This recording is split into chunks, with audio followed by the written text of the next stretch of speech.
Los trabajos y los días, un espacio para el humano trasegar, entrevistas y conversaciones sobre la vida, sus trabajos y sus días. Una producción de Olga Lucía Echeverry Gómez para UN Radio 100.4 FM en la Onda Cultural de Medellín.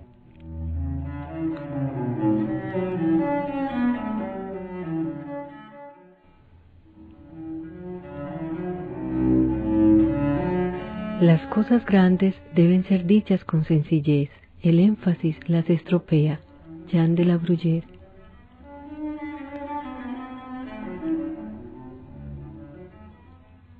Cordial saludo a todos los que nos sintonizan en este programa Los Trabajos y los Días. Les cuento a toda mi querida audiencia que estamos en un ciclo alrededor del libro Cura del Sentimiento de Culpa y de la Depresión, libro de Elkin Emilio Villegas Mesa, un psicoanalista con una amplia formación en otras áreas, pero que no las voy a mencionar, y con él hemos estado conversando sobre muchos temas que este interesante libro convoca. Leerlo es como encontrarse con un montón de inquietudes, lo dispara a uno un montón de preguntas, que creo que ese es un gran logro en un libro, uno sentir que al leer está como permanentemente interpelado. Entonces le agradezco mucho a Elkin Emilio Villegas Mesa que esté de nuevo con nosotros conversando sobre muchos de los temas que tienen que ver con este asunto del libro, el por qué llegó a él y en fin.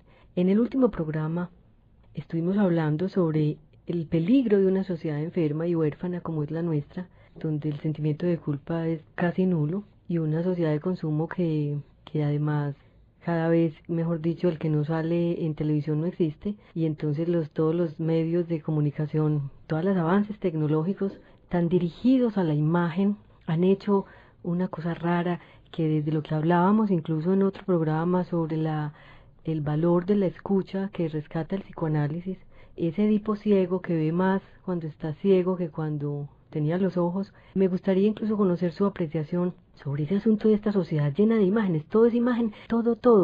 Pues además de ahora el tal Facebook se desplazó por Instagram. Instagram es un Facebook con fotos, es una fotonovela. Ya la gente no está contando como en Facebook, me teñí el pelo y todas esas banalidades que a veces se comentan, sino que ponen la historia en fotos. Entonces hay un predominio de la imagen en este momento que, con todo y lo valiosa que tenga la imagen, también me parece excesivamente omnívora. Parece casi un dragón que se ha chupado las palabras, el oído y todo lo otro. Quisiera conocer su apreciación sobre eso. Me parece muy afortunado que hagas referencia a esto de Edipo ciego y a esa conexión con la imagen, porque casi que uno podría decir que esa ceguera de Edipo, que es en dos tiempos, o sea, una ceguera con respecto a su propio inconsciente, que lo llega a llevar a otra ceguera mayor, que es la de no poder ver la realidad externa. Entonces, esa ceguera de Edipo, de no poder saber acerca de sus realidades internas, me parece que concuerda con la ceguera nuestra, una ceguera en la que no nos hacemos preguntas. Bueno, digamos que Edipo en eso sí nos lleva ventaja. Edipo, así no hubiera psicología clínica, así no hubiera en esa época psiquiatras y mucho menos psicoanalistas, de todas maneras Edipo tuvo la osadía, tuvo la valentía de hacerse preguntas. En ese sentido, uno puede pensar a Edipo como todo un filósofo, claro, como un Sócrates, por ejemplo, que se hacía preguntas en relación a lo que pensaba, a lo que sospechaba, a lo que se imaginaba, y se dejaba guiar por esas inquietudes del ser, al punto de que finalmente él se encuentra con la verdad. La verdad, ¿sí?, incómoda, que mencionamos en el primer programa. Pero es una cosa interesante eso que usted menciona, de hacer énfasis en Edipo como un preguntador permanente, como un preguntón, porque uno recuerda casi con dolor cuando él empieza a indagar sobre todo el acontecimiento pues que lo rodea, y uno casi que nota que Tiresias, el ciego, casi que le dicen no pregunte más, pues casi que dicen va, no siga, pero él no le importa y desatiende al ciego Tiresias e insiste que en ese caso sería un Bueno, poco la figura en esa de... misma lógica uno podría decir lo siguiente: ¿quién hace las veces de Tiresias en la contemporaneidad con todo aquel que como Edipo se hace preguntas? Y sin lugar a dudas, uno podría pensar ahí en muchos sujetos y también en muchísimas instituciones que están diseñadas precisamente para taponar la verdad. Ujú. Sí, en donde lo único que importa es la productividad, eh, los resultados, pero no se haga preguntas, no indague, No no indague, cuestione, no incomode. y mucho menos aquellas cosas que tienen que ver con lo más hondo del ser. Ujú. Es interesante porque esta carátula del libro da para mucho, porque es casi una metáfora, y por supuesto el mito de Edipo que nos convoca, es casi una metáfora. Cuando Edipo, aún teniendo pues su vista, igual empieza a indagar y se encuentra ante un ciego, Tiresias es ciego, y luego él se quita los ojos y empieza a ver más, según la cita que usted trae en su libro, recordando pues a Gonzalo Soto, empieza a ver más cuando ya está ciego. Era como una metáfora de la necesidad de introspección y del buceo interior que necesita todo ser humano. Exacto, ese punto me parece esencial, que necesita todo ser humano. Así en los tiempos actuales, muchísima gente diga que la psicología no sirve para nada, que yo soy más psicólogo que los psicólogos. Hay gente que incluso en la vida cotidiana hace chiste de eso. Incluso llegan a decir de que la psicología se aprende en la vida cotidiana, en la universidad de la vida, que la psiquiatría eso no tiene ningún sentido, que el psicoanálisis menos. Pero bueno, digamos que no es tan problemático el hecho de que quienes no tienen que ver con las disciplinas sí despotriquen de ellas. Ajá. Me parece que lo más grave, y eso sí me parece lamentable, es que los mismos psicólogos, los mismos psiquiatras y también quienes están en el psicoanálisis no vean en el dispositivo analítico una opción, ¿sí?, para mejorar la vida. Porque es que el psicoanálisis, vamos a ser claros, el psicoanálisis tiene razón de ser en el mundo en la medida en que es una terapia del alma. Si el psicoanálisis, y eso es lo que yo digo en varios apartes de mi elaboración, no es sino una cuestión del showman moderno, ¿sí?, que sirve para pantallar, para lograr adeptos, Para para figurar, sí, para incluso ascender en el escalafón en el ámbito universitario. Me parece que ahí se ha desnaturalizado la esencia del psicoanálisis. O sea, el psicoanálisis tiene su razón de ser, pero en la medida en que sirve para algo a un sujeto, ¿sí? Y no solamente a un sujeto, sino también a una familia. Porque es que cuando una familia está un poco encartada, con alguien que sufre a consecuencia de los conflictos internos, y esa persona comienza a ser escuchada, y esa persona comienza a poner en palabras aquello que nunca ha podido poner en palabras, porque hay que decirlo. O sea, sé que también en esta época y desde muchas vertientes de la psicología se invita a hablar, a conversar, y de esto se ha hecho casi que toda una idealización, pero la realidad es que uno no puede decir las cosas más íntimas en la relación con el próximo, con el amigo, con la amiga, con la mamá, con el papá, porque eso se revierte. O sea, si eso fuera terapéutico, pues todo el mundo lo haría. Ahora, puede que lo sea. El problema es que quien se descarga se siente bien, mas no el que escucha, ¿sí?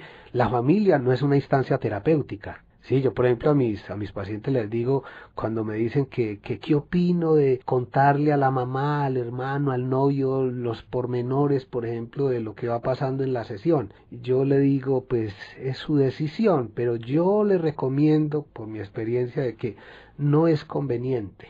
Y no es conveniente porque muchas veces eso es utilizado en contra de la misma persona, y muchas veces para que la persona no continúe en la elaboración, porque es que hay algo como de una cierta envidia por parte del cercano con respecto a quien está experimentando, digamos, esa elaboración y esa tranquilización, al punto de que muchas veces la persona hace todo lo posible para que deje la terapia en suspenso.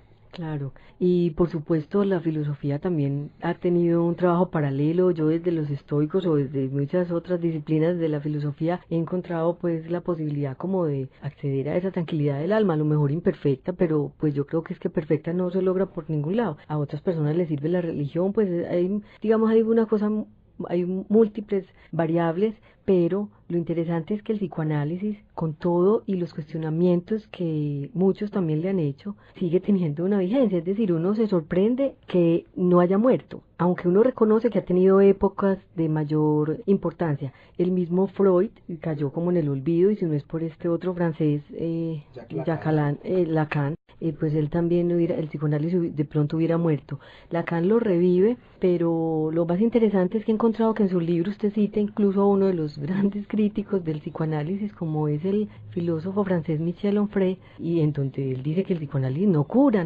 nada. Y entonces es muy interesante que usted en su propio libro meta ese ají pique Y ese de Michel. agitador, que entre otras cosas, y muchas gracias por la alusión, me parece que es afortunada, porque es que me parece que, a ver, la formación de un analista no debe coincidir como con un asunto de fe o un asunto de escuelas, ¿sí? En donde si otro critica al autor o a los autores que uno lee con más frecuencia, entonces se siente ofendido. Me parece que la elaboración de Freud y la de Lacan y la de muchos psicoanalistas se defiende sola, ¿sí?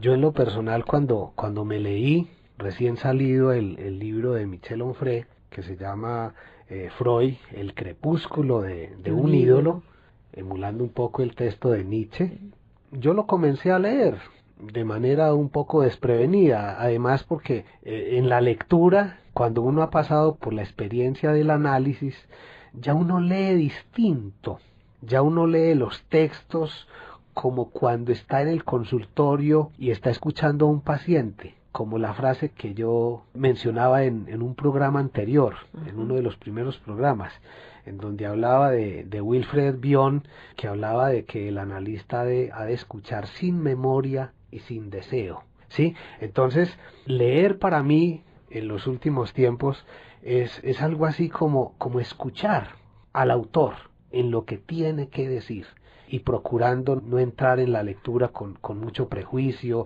y por qué dice esto y qué pruebas tiene y uno defendiéndose prácticamente. Conozco de muchos que cuando el libro salió en español en la ciudad varios comenzaron a leerlo y se sintieron tan ofendidos con Michel Onfray, que a mí me parece un tipo brillante, sí, en muchos sentidos, se sintieron tan ofendidos que suspendieron la lectura y dejaron el libro a un lado. No, yo me lo leí. Y la verdad, lo tengo que decir aquí, lo releí. Y lo disfrutó. Y lo releí porque me parece que es un crítico excepcional. Y me parece que en el psicoanálisis muchas veces las cosas se plantean de manera un poco dogmática, ¿sí? Un poco o mucho dogmática, ¿sí? Y ese dogmatismo no permite una actitud flexible. De hecho, un analista no escoge el tipo de paciente que le va a llegar a su consulta, aunque sé que hay algunos que hacen ese tipo de selecciones. Pero lo adecuado, lo ideal sería que el analista esté, digamos, desprevenido y que todo el que le llegue a su consulta, bueno, él tenga la disposición de poderlo escuchar y de poderlo escuchar en profundidad. Michel Onfray yo diría que es el crítico más fuerte que tiene en la actualidad el psicoanálisis. Y a mí eso no me parece mal. Y no me parece mal por una sencilla razón. Porque si el señor Michel Onfray está denunciando que el psicoanálisis no cura o de que no sirve para nada, ¿sí? Porque así lo dice. Sí. Yo he visto varias entrevistas y bueno, y por ahí hay en internet una famosa entrevista, un famoso diálogo entre Michel Onfray y Jacques-Alain Miller, que entre otras cosas, y hay que decirlo, porque es verdad, Michel Onfray con su actitud preguntona y cuestionadora llega en un momento determinado a sacar de casillas un poco a Jacques-Alain Miller, lo desacomoda. Y me parece que bueno, eso no es reprochable pues, porque de todas maneras la filosofía, el psicoanálisis tienen que ver con las pasiones humanas, ¿sí? Sí, Lo que claro. sí me parece problemático es que se intente suprimir a un personaje como Michel Onfray y se vea como un pensamiento que atenta, porque me parece que su propuesta, en otro sentido, es también la invitación a que los analistas se formen bien y a que lo que hagan sea tan efectivo que finalmente la comunidad pueda decir, hombre, eso sí se ve, ¿sí? Porque es que cuando este tipo de cosas aparecen, lo primero que un analista, antes que enojarse por ese tipo de manifestaciones, lo primero que ha de pensar es, me parece a mí, y no es la única manera de pensar esto, yo sé que otros podrán pensar otra cosa, pero es mi manera de pensarlo y es mi posición. Yo diría, no, bienvenida a esta crítica, porque esto lo que hace es meter el dedo en la llaga y cuestionar el acto analítico. Y a mí me Claro. parece, yo por eso lo cito, yo lo cito porque es Ujú. que me parece que esto que este señor denuncia, de alguna manera yo lo digo también en mi elaboración. O sea, él dice que él no, que el psicoanálisis no sirve para nada, él tiene sus razones, yo no tengo conocimiento de si él pasó por la experiencia de análisis, sé que sí fue durante muchos años profesor de psicoanálisis, y en ese sentido eso concuerda con lo que yo he venido sosteniendo. O sea, es que leer a Freud, leer a Lacan, ser profesor de psicoanálisis, eso no cura de nada. Lo que realmente cura, o sea, reduce un determinado malestar o un determinado sufrimiento, es la experiencia analítica bien conducida. Y para eso se necesita de que en el mundo haya psicoanalistas bien formados. ¿Sí? Bien formados es bien analizados, bien psicoanalizados. ¿Sí? Y me parece que cuando este libro aparece, lo que hace es mostrar que si de pronto no hay curas, es porque está fallando, digamos, la formación del analista, ¿sí? Y si está fallando la formación del analista, entonces están fallando también los tratamientos que los analistas llevan. Eso es Claro, claro. es que visto desde, digamos, más coloquialmente, yo lo percibo como esa crítica de este Michel Onfray, la percibo como una sacudida del árbol de las hojas secas, lo que cayó era lo que tenía que caer, y que los psicoanalistas no se sientan ofendidos y ni descalificados, porque todo discurso, digamos, saludable tiene que ser de doble vía, de lo contrario sería como un dictador. Las críticas tienen que ser siempre bienvenidas porque pueden ser la ocasión de sacudir un árbol de Para hojas secas. revisar. Y si el río suena, piedras lleva. Si él lo menciona, y es hasta divertido pues leer las críticas, cómo lo va cogiendo punto por punto. Si él lo menciona es porque quizá en la sociedad francesa en la que él se mueve, él también ha visto las catástrofes de psicoanálisis mal aplicados. Entonces es bienvenido que llegue para que justamente se puedan oxigenar. Y hay una película que, dado que estamos hablando de esto, vale la pena recordar. Hay una película que se llama Un método peligroso, en la cual se muestra, digamos, esa relación compleja, conflictiva, en los inicios del psicoanálisis entre Carl Gustav Jung y Freud. Y justamente la película también tiene, digamos, un efecto similar al libro de Michel Onfray, porque la película en un sentido muestra al psicoanálisis como un procedimiento peligroso, pero hay que ser un poco más agudo para darse cuenta de que lo peligroso no es el psicoanálisis, sino la mala práctica del psicoanálisis. Por ejemplo, la práctica que realizó Jung, sí, porque en la película se muestra de manera muy clara y eso está consignado, digamos, en la historia del psicoanálisis. Jung, en efecto, no pasó por una experiencia de análisis hasta sus últimas consecuencias. Era un gran psiquiatra y Freud, digamos, lo admitió en el movimiento psicoanalítico inicial, más con el propósito de que el psicoanálisis no quedara en manos de los judíos, o sea, como con el propósito de que el psicoanálisis se universalizara. Pero eso costó, porque de alguna manera ya él se dio cuenta de que Jung no tenía, digamos, el talante, la disposición que requiere poder asumir, digamos, los postulados esenciales del psicoanálisis, y se puso a hacer otra cosa, al punto de que ahí en la película se narra como unos excesos ya con una paciente, cosas que para un psicoanalista desde el punto de vista de la ética eso no está permitido. O sea, es que el psicoanálisis, la práctica clínica psicoanalítica está atravesada, digamos, por una regulación.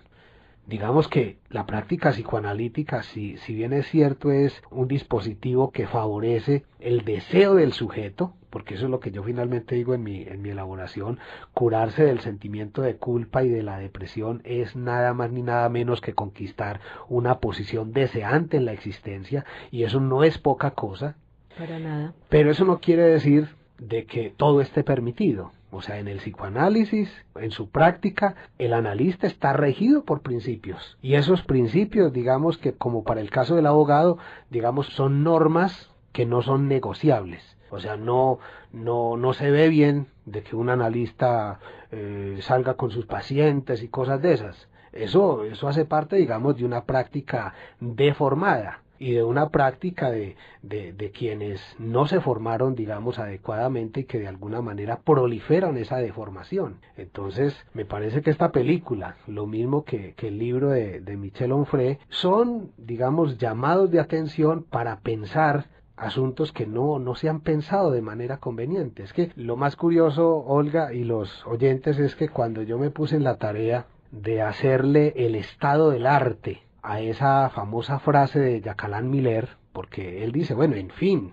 como chiste se podría decir que el núcleo de la formación de los psicoanalistas es que se hayan curado del sentimiento de culpa.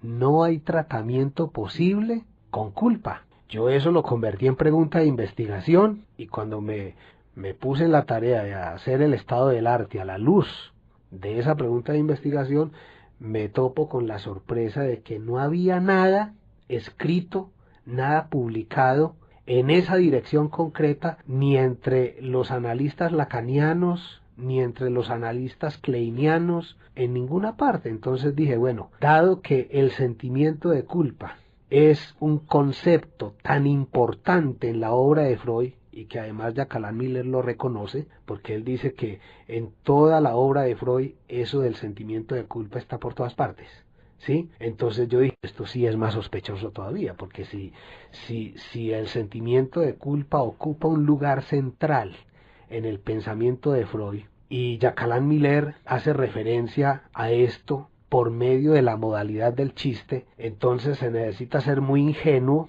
y no haber pasado por la experiencia de análisis como para no darse cuenta de que cuando él dice que en tono de chiste es porque está haciendo, digamos, alusión a algo que de alguna manera no va a caer bien, pero que es una verdad dicha a medias, como por ejemplo el lapsus o el acto fallido, etcétera. Es que de hecho el chiste en el psicoanálisis está al mismo nivel que cualquiera de estas otras formaciones del inconsciente, o sea, el lapsus, el acto fallido, el síntoma, ¿sí? Que no era para nada desentendible ese fragmento, y usted pues se arriesga a tomarlo, y me parece por eso que es tan valioso su libro también. Pero esta crítica de Michel Onfray creo que es importante no solo para que el psicoanálisis también se cuestione sus puntos débiles, sino incluso para el mismo Michel Onfray, es decir, que él tenga la posibilidad de abrir una doble vía para que él también escuche los argumentos y las defensas que tengan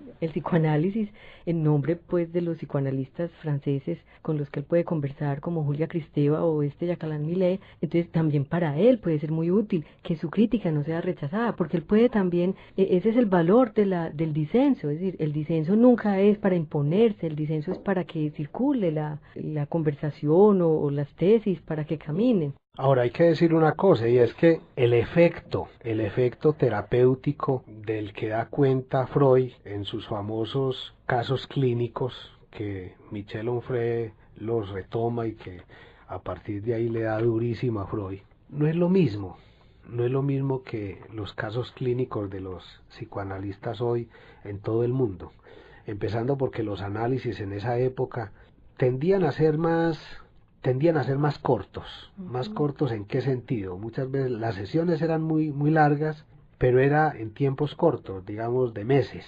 Hoy día, dada la manera como el inconsciente ha aprendido, digamos, a camuflarse, porque ahí hay una resistencia, o sea, todo analista sabe que la enfermedad del sujeto hace todo lo posible por camuflarse y por preservarse, o sea, como si cuando un sujeto va donde un analista, bueno, uno es el que toca la puerta demandando ayuda y es otro, o sea, por eso hablamos de un sujeto disociado, de un sujeto escindido, como si fueran mínimo dos a la consulta, o sea, uno que quiere y otro que no quiere. Claro. Uno que quiere liberarse del padecimiento, del sufrimiento, del malestar, y otro que no quiere renunciar a eso que opera como un partener, como lo dicen los franceses, un síntoma que opera como pareja. Claro, el que se resiste porque es más cómodo mantenerse también hasta cierto punto en eso. Pero conversaremos entonces un poco más sobre este asunto de la vigencia del psicoanálisis en los tiempos actuales en nuestro próximo programa. Yo espero que los oyentes vayan, hayan logrado tener alguna inquietud por el libro, por los temas aquí tratados, y los interesados entonces este libro pueden escribir a elkinvillegas@gmail.com y contactarse con él. En todo caso, muchas gracias a Elkin Emilio Villegas Mesa por su tiempo, por el tiempo que nos ha dado para conversar sobre este tema. En los controles técnicos, Jorge Benjumea, realización y presentación, Olga Lucía Echeverry Gómez. Sigan en sintonía de 100.4 UN Radio, emisora cultural de la Universidad Nacional de Colombia. Las cosas grandes deben ser dichas con sencillez, el énfasis las estropea. Jean de la Bruyère.